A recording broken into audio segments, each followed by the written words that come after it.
السلام عليكم ورحمة الله وبركاته. النهاردة هنتكلم عن حاجة اسمها الجلوكوما أو ضغط العين أو المية الزرقاء.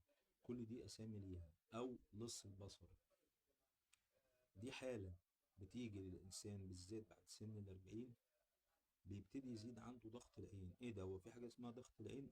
في حاجة اسمها ضغط العين، وبيتقاس عند الدكتور بتاع الرمد بجهاز معين.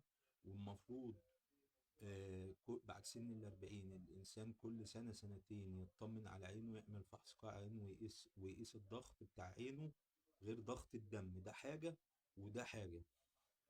ولازم يكون مستوى السكر متظبط، والضغط متظبط، والسكر متظبط.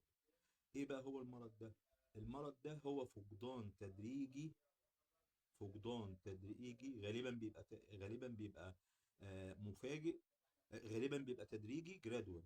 وفي نوع منه بيبقى تدريجي، ماشي.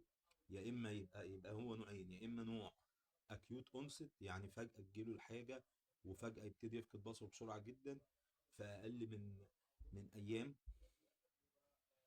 او جرادوال يعني تدريجي، فقدان في البصر تدريجيا. ولازم اكون مخلي بالي بعد سن الأربعين من قياس ضغط العين.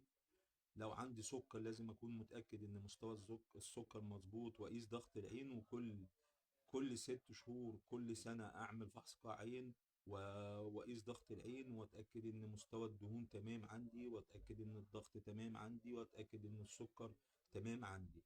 وهم سموه لص البصر لان الميه الزرقاء او الجلوكوما بيبقى